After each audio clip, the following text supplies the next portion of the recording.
question des habitudes, c'est une question extrêmement complexe parce qu'en réalité, il y a déjà plein de gens qui changent leurs habitudes de tous les côtés, mais le problème, c'est que souvent, ce sont des gens qui ne sont pas les plus visibles dans l'espace public.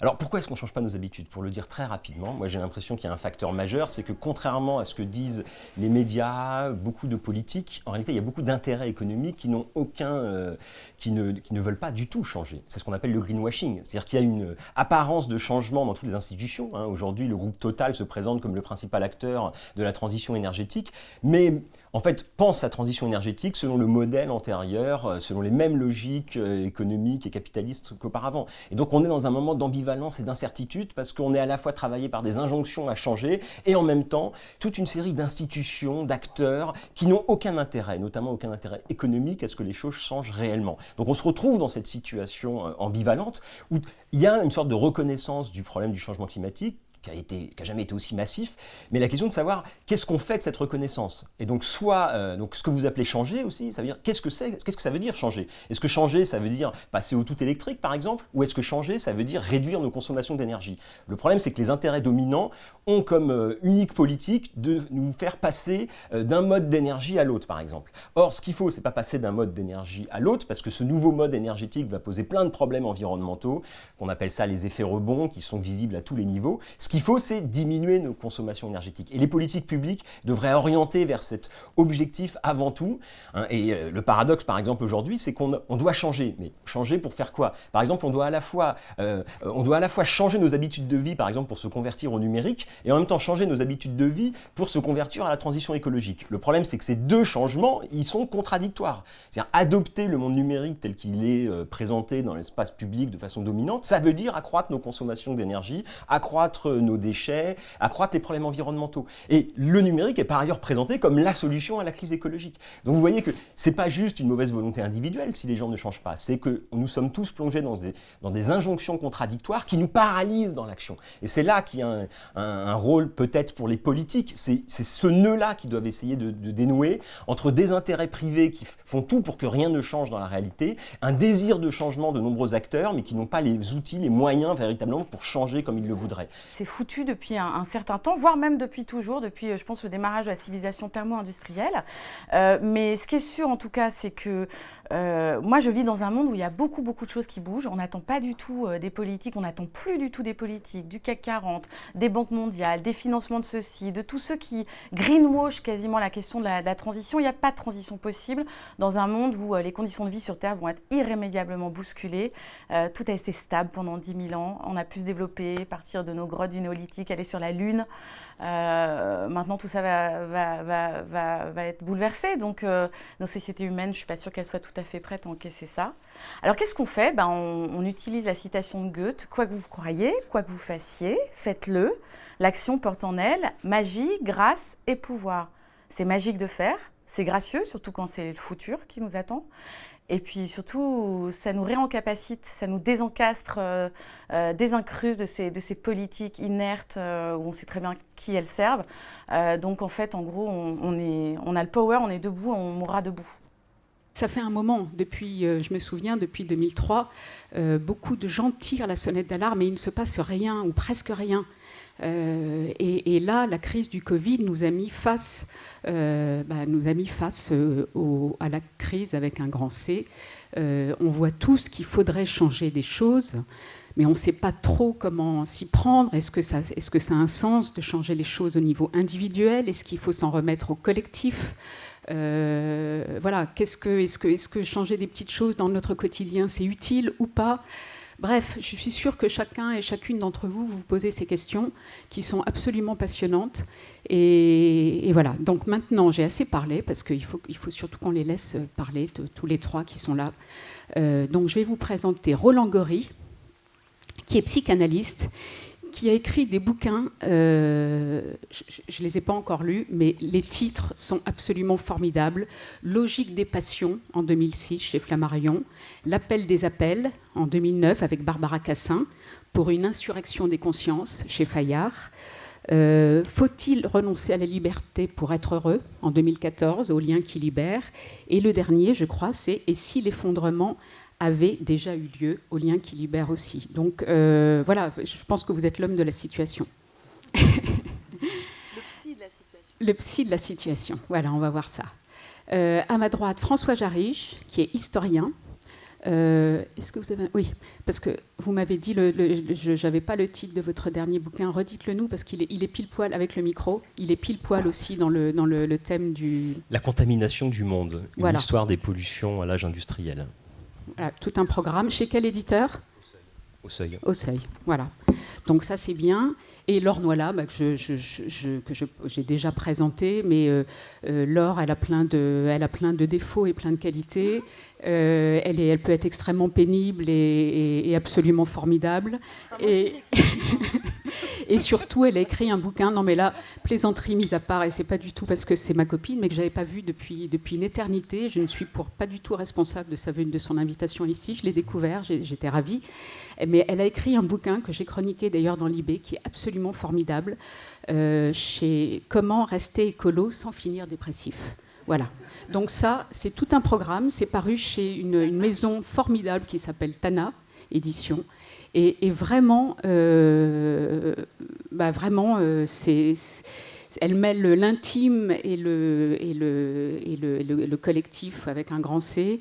Et c'est vachement intéressant. Et c'est à la fois optimiste, pessimiste, enfin bref, c'est tout ce qu'on aime. Voilà.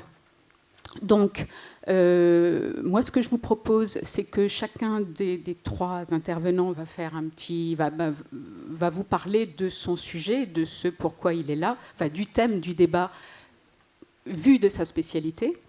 Peut-être qu'un débat s'engagera entre trois, mais surtout, moi, ce que j'aimerais, c'est qu'il y ait du temps pour que vous puissiez leur poser des questions. Parce que c'est quand même des gens qui ont une certaine expertise dans leur domaine, et peut-être que ça peut vous intéresser de leur poser des questions. Voilà. Donc, je vais peut-être commencer par l'historien. Hein, je me disais, c'est peut-être pas mal de commencer par l'historien, ensuite de donner la parole au psychanalyste et de finir par Laure qui va nous dire comment, malgré tout ce qui va être dit, combattre son éco-anxiété. Voilà. Or, le paradoxe, c'est que cette transition numérique et cette injonction, qui est devenue une injonction, enfin, l'État se numérise, l'État appelle les citoyens à numériser leurs pratiques sociales et donc à changer leurs habitudes dans ce sens-là. Et parallèlement, on a une deuxième injonction à changer qui nous est faite dans un sens écologique. Donc il s'agit de mieux consommer, il s'agit d'être éco-citoyen, éco-responsable. Et un premier problème majeur, c'est que ces deux injonctions à changer sont contradictoires entre elles. Même si certains acteurs économiques qui ont tout un intérêt, pour des raisons économiques, à développer les outils numériques, nous expliquent que ce sont les outils numériques qui seront l'infrastructure et l'outil du changement écologique.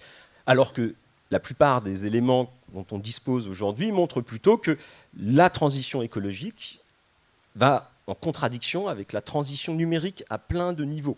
Par exemple, les gains énergétiques en matière de consommation d'électricité qui ont pu être faits ont été très largement absorbés par les nouveaux usages et les nouvelles consommations énergétiques liées à la consommation numérique. Donc ça, c'est un exemple, mais il me semble que notre monde est traversé par toutes ces choses-là. C'est en permanence, on doit changer, effectivement. Il y a des campagnes d'acculturation, d'éducation qui nous invite à changer, mais qui nous dit de changer dans des directions qui elles-mêmes parfois se heurtent et qu'on a du mal à réconcilier entre elles. Tout ça pour dire qu'en fait, l'histoire contemporaine jusqu'à nos jours, c'est l'histoire d'alerte, de mise en garde, de controverses et de débats sur ces choix industriels et techniques qui sont levés par une série de promesses modernisatrices et par une série de réagencements, disons, du débat. Et ça, on peut le voir de façon régulière quasiment toutes les générations. Le débat est très vif à la fin du 19e siècle aussi. Le débat est très vif dans les années 30. Le débat est très vif dans les années 70. Il faut se rappeler à quel point la question écologique était déjà omniprésente. Les rapports du Club de Rome, les premiers débats sur la décroissance, la question... Il y avait des manifs de jeunes aux États-Unis devant les salons de l'auto pour lutter contre la pollution automobile. Et quand vous lisez les journaux de l'industrie automobile dans les années 70, ils vous expliquent qu'en 2000, il n'y aura plus de pollution automobile parce qu'on aura tellement amélioré les processus techniques qu'il n'y aura plus de pollution qui sort parce qu'on mettra en place des filtres, parce qu'on améliorera la motorisation avec un rendement énergétique extraordinaire, etc. Qu'est-ce qui s'est passé ? Les années 80-90 ont été un moment de refermeture de ce débat et de ces alertes. Et on a cru que grâce au numérique immatériel et à la mondialisation, on allait résoudre ces problèmes et ces injonctions à changer qui étaient déjà présentes dans les années 70. Et à quoi on assiste aujourd'hui ? aujourd'hui dans notre monde, au fait, au retour d'une nouvelle forme, d'une nouvelle génération d'alertes, de mise en garde et d'injonctions à changer, qui sont évidemment différentes des précédentes, puisque chaque époque est à la fois, il y a à la fois des héritages, des points communs, et en même temps des différences complètement irréductibles à chaque fois. Et donc aujourd'hui, on est dans ce moment où on nous dit un peu la même chose. Et qu'est-ce qui se passe? Il y a les mêmes réponses qu'avant. Réponse technologique, vous inquiétez pas, on va développer la ingénierie, on va améliorer l'efficacité technique des processus, mise en avant de soi-disant substituts au charbon et au pétrole via des sources d'énergie présentées comme nouvelles, alors qu'elles ont rien de nouvelle, l'hydrogène, l'électricité. L'électricité, c'est rien de plus qu'un convertisseur, il faut des choses pour le produire derrière.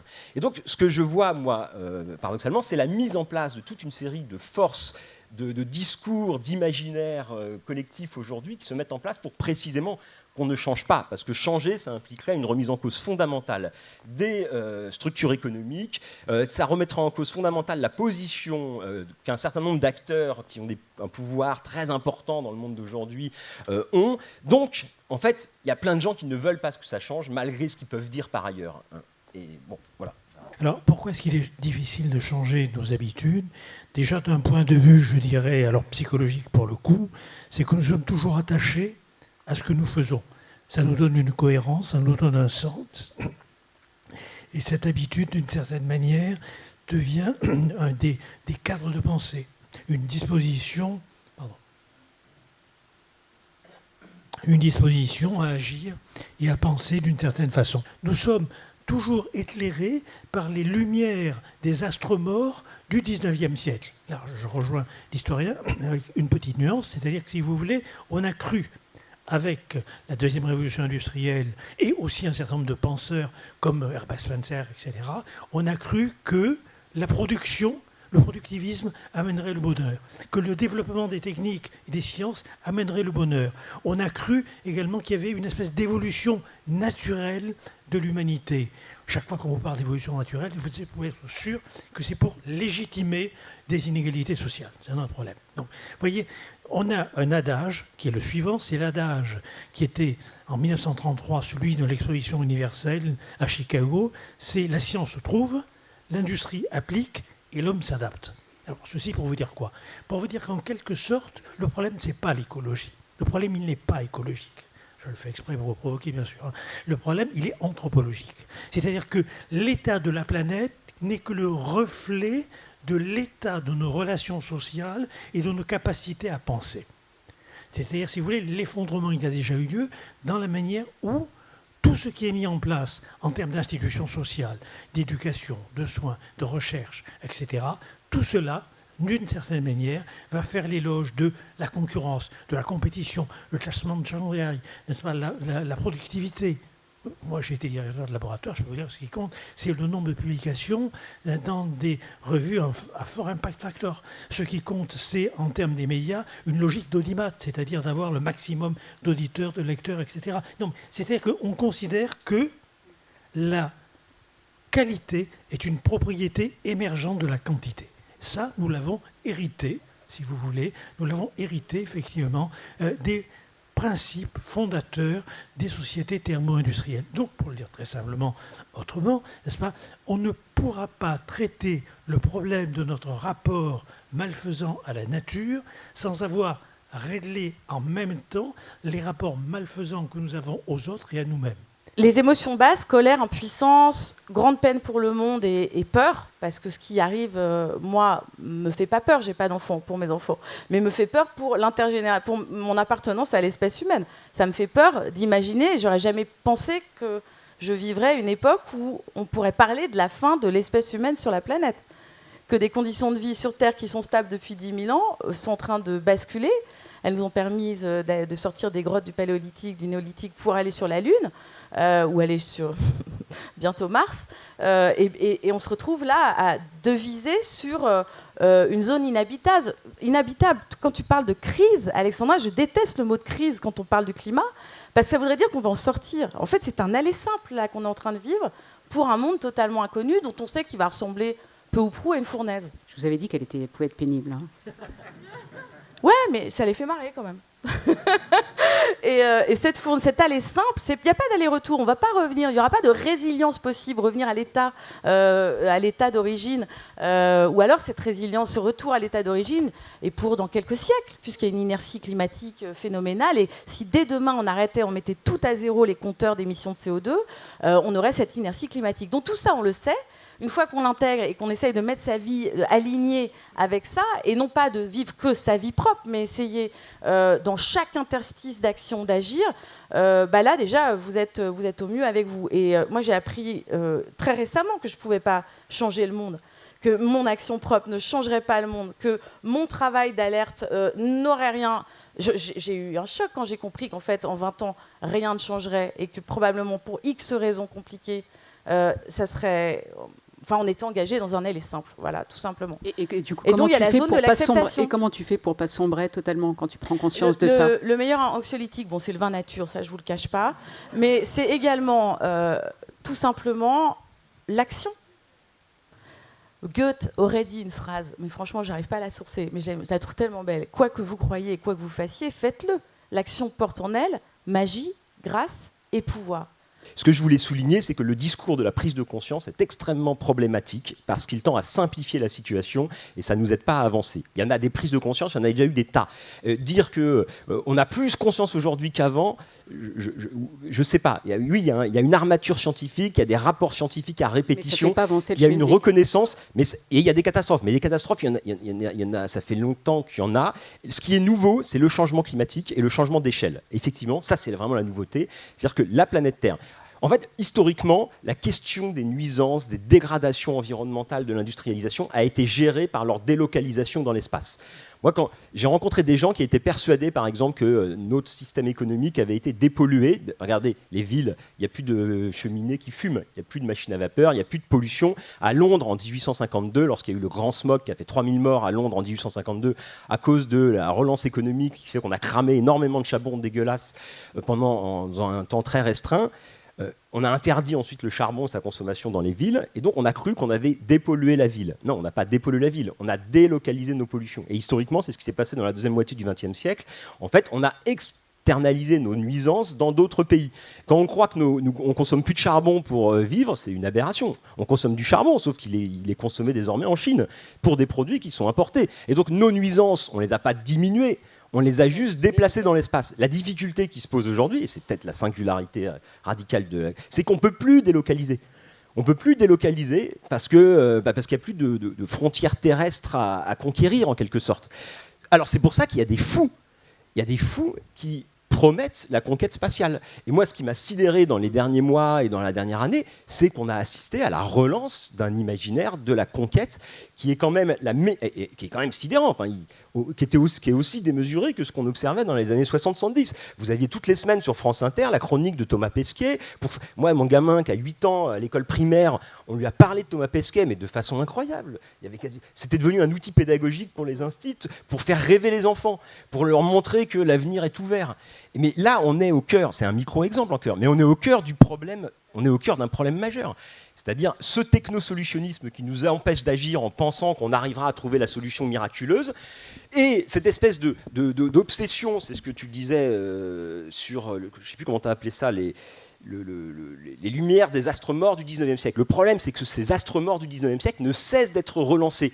Et la présidence Macron, à cet égard, est un formidable moment de relance derrière son côté nouveau, modernisateur.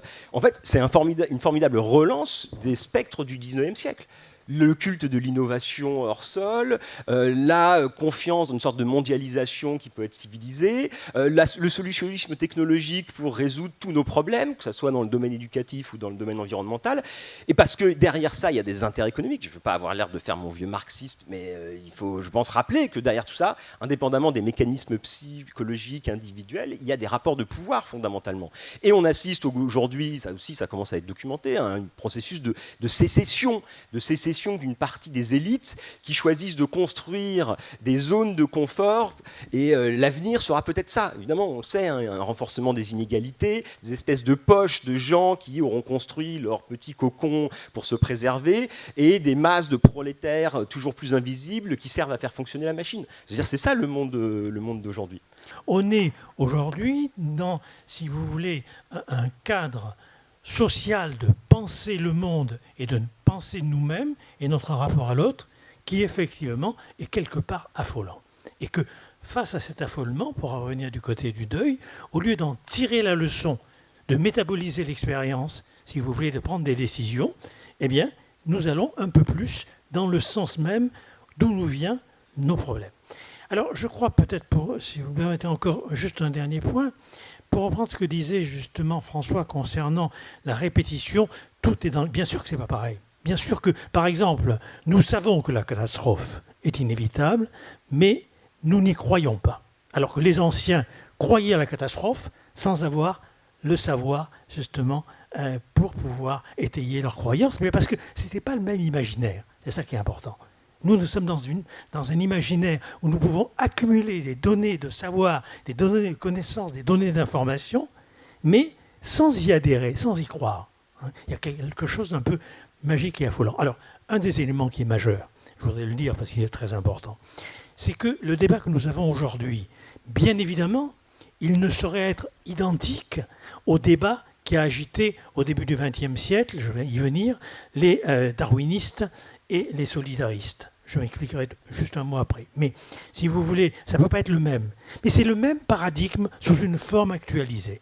C'est-à-dire que, bien sûr qu'on ne répète pas l'histoire, mais tant qu'on n'a pas épuisé certains paradigmes culturels, certains paradigmes sociaux, certains paradigmes politiques et éthiques, tant qu'on ne les a pas épuisés, ils tendent à revenir, non pas de la même façon, mais ils tendent à revenir justement en étant les fantômes qui viennent hanter notre manière de penser et de vivre. Comment on passe de la question de la contestation minoritaire à la question de majorité transformatrice dans un système démocratique? Et pour moi, c'est quelque chose qui est fondamental, parce que souvent, dans des débats de ce type, on s'arrête à la porte de ça, parce qu'on ne sait pas comment faire. Quel est le pays qui a un mandat politique pour une transformation radicale qui va dans le sens de 1,5 degré? Il n'y en a aucun dans le monde. Donc, pardon ? Prends un micro, Laure. Laure, prends ton micro. Voilà, hein, donc peut-être après vous répondre. D'accord. Enfin bon. Donc, si à la Finlande, c'est bien. Bon, voilà, il en reste 194. Alors, dont le nôtre. Hein, donc, la question, pour moi, cette question-là, elle est fondamentale parce qu'on entre rapidement en conflit entre des objectifs et des transformations nécessaires et la question démocratique qui est une question sur laquelle on ne peut pas faire l'impasse. Et si tant est qu'il y ait une nouvelle majorité dans n'importe quel pays qui soit plus radicale dans quelques mois ou quelques années, etc., quand bien même ce serait le cas, quel serait le support social, support sociétal pour les transformations? Voilà, ça c'est une question qui me taraude. Super intéressant, merci. Et c'est évidemment la question que faire, la question la plus complexe. Donc il y a plusieurs réponses. La réponse, ça va être la réponse institutionnelle. Vous avez des élections bientôt. Donc on vit malgré tout dans un système représentatif. Ce qui va peut-être, imaginons qu'il y ait des écolos qui arrivent aux commandes, et là, la déception risque d'être grande aussi. C'est-à-dire que des écolos qui mèneraient une politique écolo dans le cadre institutionnel actuel et dans les rapports de force économiques actuels, ils vont avoir beaucoup de difficultés. Bon, les mairies écolos ont fait des choses intéressantes, mais on voit bien qu'ils sont aussi complètement bridés, cornaqués, et donc, la démocratie représentative actuelle n'est pas satisfaisante. Donc c'est évident que les enjeux dont on parle impliquent une sorte de réinvention institutionnelle majeure à tous les niveaux. Alors, c'est la question de savoir l'échelle de la décision. Le problème, c'est qu'aujourd'hui, on est tiraillé entre, d'un côté, le retour au local et la conscience que les prises de décision doivent être locales, en prise avec le vivant, avec l'espace local. Et de l'autre côté, on est dans un moment de mondialisation totale et absolue, où les écolos modernisateurs technocrates considèrent que pour résoudre le problème écologique, en fait, il faut aller encore plus loin dans la mondialisation et passer à l'échelon de la gouvernance mondiale, quoi. Alors, ma réponse, moi, elle est simple. étant donné que l'important dans notre société, c'est le travail. Le travail est un organisateur social. Ce qui se passe sur les scènes professionnelles organise notre existence. C'est ça l'habitus, j'y reviendrai. Bon. D'où, d'ailleurs, la souffrance extrême, dans une société du travail, d'être un travailleur sans travail. Donc pour moi, si vous voulez, c'est ce que j'ai balbutié tout à l'heure, très mal et je m'en excuse, pour moi, il est clair que le problème anthropologique majeur, il est dans l'organisation dite scientifique du travail, le criminel qui s'appelle Taylor, que Lénine aimait beaucoup d'ailleurs, c'est pour ça d'ailleurs que ça n'a pas marché, n'est-ce pas ? Eh bien, c'est-à-dire le taylorisme qui dépossède, si vous voulez, le professionnel de sa capacité à penser et à décider. Donc que ce soit dans le domaine de la recherche, j'ai dirigé un laboratoire de recherche, que ce soit dans le domaine de l'hôpital, je connais l'hôpital, si vous voulez, que ce soit dans le domaine de l'enseignement, je connais l'enseignement, etc., que ce soit dans le domaine des médias, il va de soi que empêcher les gens de penser en leur fixant des scores à atteindre constitue, si vous voulez, une manière de les prédisposer à se soumettre justement à l'existant, à l'ordre existant. Et donc pour moi, la solution, elle n'est pas dans un changement de personnel politique, bien que je puisse avoir là-dessus mes propres vœux, ça n'est pas, si vous voulez, dans un bouleversement, etc. Je n'y crois pas.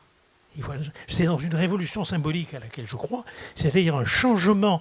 Révolution symbolique, Bourdieu dit, c'est un changement comme une conversion religieuse, un changement de croyance, changement d'habitus, changement de manière de penser, changement de manière de vivre, changement de rapport avec soi-même et avec l'autre. Et ça, pour moi, ça ne peut commencer que sur la scène professionnelle. Quand je dis scène professionnelle, c'est aussi bien la crèche, l'école, etc. C'est là où ça commence. Comment voulez-vous, n'est-ce pas, dire, n'est-ce pas, aux enfants, transmettre, si vous voulez, des éléments qui prennent soin de l'humain, qui prennent soin de l'animal, qui prennent soin du végétal, de la nature, etc., alors que tout est fait dans un éloge de la force, de la rapidité, de la brutalité. C'est pas possible. Moi, ce que je voulais vous dire, c'est que si vous n'aviez rien de prévu ce soir, faites quelque chose qui vous fait du bien. Parce que là, quand même, ce qu'on vient d'encaisser en 1h30, 2 heures, c'est quand même violent, c'est dur, c'est malheureusement la réalité, donc c'est bien. C'est bien qu'on les ait entendus sur la nécessité de faire notre deuil. On doit tous faire notre deuil de la vie d'avant. On doit construire une nouvelle vie. Mais là, le problème, c'est qu'il y a du taf. Voilà. Et voilà. Mais faites-vous du bien parce que demain, vous vous mettrez au boulot. Et ce soir, faites-vous du bien. Merci beaucoup. Et surtout, merci à nos 3 intervenants qui ont été absolument formidables. Achetez leurs bouquins parce que je pense que leurs bouquins doivent être vraiment intéressants. Si vous voulez, je ne vois pas comment nous pourrions changer notre rapport à la nature sans modifier le rapport que nous entretenons avec nous-mêmes et avec les autres. Donc pour moi, le problème écologique n'est que la part émergée d'un problème beaucoup plus général, qui est un problème anthropologique, où la nature et l'humain sont utilisés comme des stocks d'énergie à exploiter à l'infini pour produire du profit. À partir de ce moment-là, le sujet humain n'est plus qu'une espèce de micro-entreprise libérale, autogérée, ouverte à la concurrence et à la compétition sur le marché des jouissances essentielles. Et donc à partir de ce moment-là, le rapport qu'il a à l'autre est un rapport de concurrence. Et si vous voulez, de la même manière qu'il fabrique des produits, je dirais, à toute vitesse, mal foutus, pas chers. Paul Valéry disait la concurrence permet le meilleur marché, mais pas la meilleure qualité. Nos vies, c'est la même chose. Nous les fabriquons au meilleur marché, mais pas à la meilleure qualité. Donc si nous voulons régler le problème écologique, il est indissociable des luttes sociales, il est indissociable d'une nouvelle philosophie politique.